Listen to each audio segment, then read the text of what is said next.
सुप्रभात। अहम की गुरु दक्षिणा। अहम की गुरु दक्षिणा। महात्मा सुखदेव गर्भ में ही आत्मज्ञानी हो गए थे। वे वहां से बाहर निकलने से इनकार करते हुए कहने लगे, मैं माया से अलिप्त रहना चाहता हूं। भगवान श्री ने माया की गति को 5 पल के लिए रोका। तब शुक्र गर्भ से बाहर निकले। वैराग्य इतना प्रबल कि जन्मते ही जंगल में चले गए।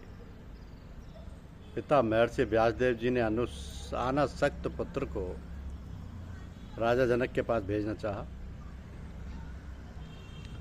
किंतु सुखदेव जी के मन में संशय जन्य कई प्रश्न थे,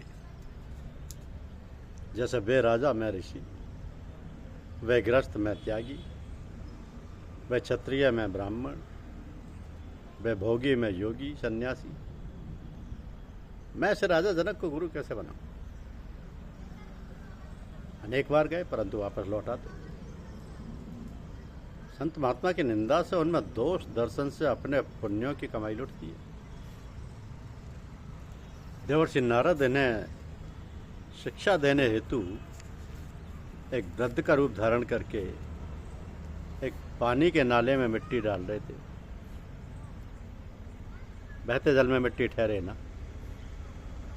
शुक्र उधर देख पूछा, क्या कर रहे हो? वृद्ध ने उत्तर दिया, बांध बना रहा हूं। मूर्ख कहीं का, क्या बांध ऐसे मिट्टी फेंकने से ही निर्मित हो जाता है? वृद्ध ने तत्काल मुंह घुमा कर कहा, मूर्ख मैं नहीं, मूर्ख तो वह सुखदेव है। उसकी मूर्खता देखो, अभिमान बस उसने गुरु भाव का तिरस्कार कर अपने ज्ञान राशि व्यर्थ खो दी। सुख तो सुनते ही बेहोश हो गए। होश आया तो उठे और सीधे राजा जनक के पास पहुंचे। श्रद्धा सुभक्ति प्रेम से आए जनक समीप, जो थे आत्म जगत में धर्मपोत के द्वीप। द्वारपाल से कहला भेजा, राजन सुख आया यहाँ लिए प्रेम की प्यास, दर्शन दो करके दया तारो बेड़ा प्यार। अवस्था यौवन जानकर दिया आज्ञा मिथिलेश, जोड़ी पर ही ठहरिए 3 रात तक शेष। सुना आज्ञा सुखदेव ने किया पालन तत्काल, खड़ा रहा 3 दिवस तक पड़ी न त्योड़ी भार। इसी प्रकार अंतपुर में 3 दिवस 3 रात तक और ठहरने को कहला भेजा। वहां भी शीतकाल में उपवास रखे हुए सुखदेव जी रुके रहे। वहां नारियों का स्वच्छंद आना जाना भी बना रहा, पर सुखदेव जी तो भक्ति लगन में मग्न मस्त रहे। यह देखकर निरप ने पधारने का कारण पूछा। हाथ जोड़कर जनक को बोले सुखमणि राज, आत्मज्ञान सुभक्ति पथ मुझे दीजिए आज। सदगुरु महाराज जनक ने सुखदेव को अधिकारी जानकर पुण्य पात्र मानकर हरिनाम की दीक्षा दी। सुखदेव जी ने पूछा, दिन श्री गुरु चरणों में बैठकर साधना की? सुखदेव जी ने कुछ दिन श्री गुरु चरणों में बैठकर साधना की, सब संशय दूर हो गए। तो शिष्य ने गुरुदेव को गुरु दक्षिणा देनी चाहिए। वत्स मुझे कुछ नहीं चाहिए, आग्रह करने पर तथा गुरु दक्षिणा की अनिवार्यता स्पष्ट करने के लिए राजा जनक ने कहा, तुम्हारी दृष्टि में जो निरुपयोगी हो वो मुझे दे दो। शिष्य ने सोच विचार के मिट्टी उठाई। मिट्टी तत्काल बोली, मैं नदियों सागरों पर्वतों महलों मकानों को देह दान देती हूँ। प्रत्येक प्राणी को अन्न फूल फल ईंधन देती हूँ, मैं व्यर्थ कैसे? उसे फेंक पत्थर उठाया, बोला, मुझसे मकान महल किलों का निर्माण होता है, मैं व्यर्थ नहीं। सुखदेव जी का माथा ठनका, देहाभिमानी दोषी है, निरुपयोगी है, इसी से संसार में बंधन है। अतः प्रत्येक शिष्य को अपना कर्तव्य अर्थात कर्तापन का अभिमान, अपना अहम ही श्री गुरु चरणों में गुरु दक्षिणा के रूप में चढ़ाना चाहिए। गुरुदेव सत्य शिष्य से मांगते भी आएंगे। तो अपना अहम ही श्री गुरु चरणों में गुरु दक्षिणा के रूप में करा दिया। दूसरा प्रसंग देखिए कि संत तुकाराम अपने शब्दों में अपने बारे में रहस्यपूर्ण बातें बतलाते हैं। कथा वार्ता सुनते सुनते मेरी प्रीति प्रभु से हो गई। मैं विट्ठल भगवान का उपासक बन गया, उनके नाम का सतत जप करने लगा। प्रभु को मुझ पर दया आई। सपने में सदगुरु मिले। मैं गंगा स्नान करके लौट रहा था, रास्ते में मिलन हुआ। कहा, मैं भगवान विट्ठलनाथ की प्रेरणा से आपको उपदेश देने आया हूँ। मैंने कहा, मैंने तो प्रभु की कोई सेवा नहीं की। कितने दयालु हैं वे। राम कृष्ण हरि मंत्र दिया और गुरु दक्षिणा में पाव भर तूप यानी घी मांगा।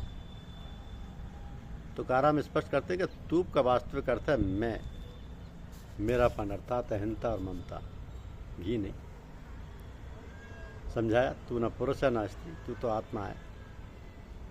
उस अंशी अविनाशी का अंश दया के सारे भाव मुझे अर्पण कर दे, अर्थात अपनी अहंता, अपना अहम मुझे दे दे। संत तुकाराम जी के साथ भी ऐसा ही हुआ। गुरु नानक देव भ्रमण करते करते एक नगर में पहुंचे। वहां के राजा दर्शनाथ पधारे, अति प्रभावित हुए तथा कुछ भेंट करने की उत्कट इच्छा व्यक्त करते हुए कहा, बाबा मैं कुछ देना चाहता हूं। राजन, जो तेरा अपना हो सो दे दो। सोना चांदी हीरे जवाहरात सब आगे रख दी, कृपया स्वीकार कर। गुरु नानक बोले, ये सब तो तेरे नहीं, तेरे से पूर्व तेरे पिता के, उनसे पहले दादा के और तेरे बाद तेरे पुत्र के हो जाएंगे। तेरे मरणोपरांत यहीं छूट जाएंगे, तो तेरे कैसे हुए? तेरा शरीर भी यहीं छूट जाएगा, वो भी तेरा नहीं। मन भी तेरा नहीं, क्योंकि तू तो यहाँ बैठा है और मन कहीं और घूम रहा है।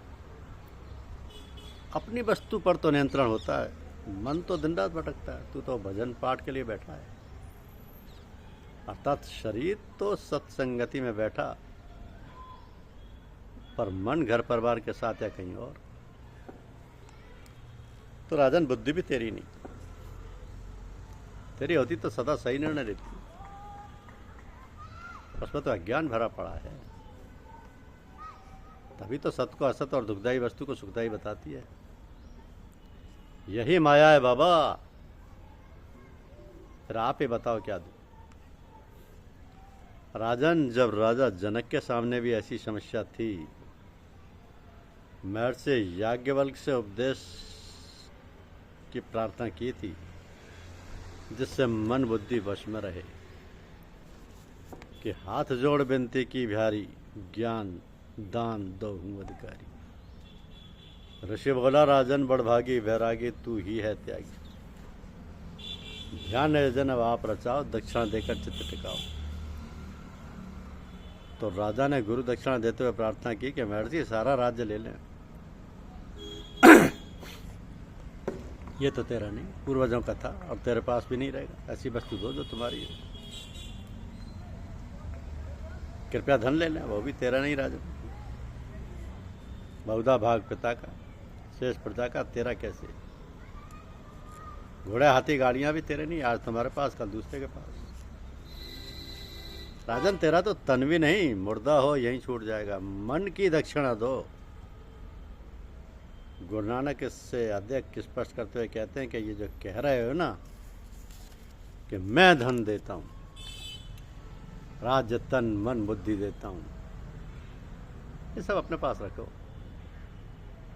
मुझे मैं दे दे। यदि मैं दे दिया तो सब कुछ मिल गया, और यदि मैं नहीं दिया तो सब कुछ देने पर भी कुछ नहीं। महर्षि याज्ञवल्क्य राजा जनक से उनका मन मांगते हैं। शुभ भक्ति में जनक जी बोले, मेरे मन मुनिवर का हो ले। ऋषि बोला, आशीष मेरा स्वीकृत किया दान ही तेरा। आत्मज्ञान हुआ अब जानो, सफल यजन राजन ये मानो। और बोला, सुन गुरुवर प्यारे, ओढ़े वासना पंख पसारे। न स्थिरता मन में आई, चंचलता की ह्योद गाई। मुनि बोला, है दान अधूरा, इससे टिका न मन तब पूरा। दिया दान मन अपना डुलाओ, मेरा मन में काम न लाओ। मन अपना मानो अब मेरा, राजकाज करिए बहुत तेरा। मौन मूर्ति स्थिर हो के, शांत हुआ संशय सब खो के, निश्चय मन अडोल थी काया, मिटी सकल ही मन की माया।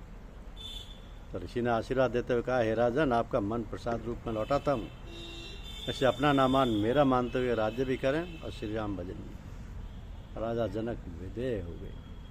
धन्यवाद।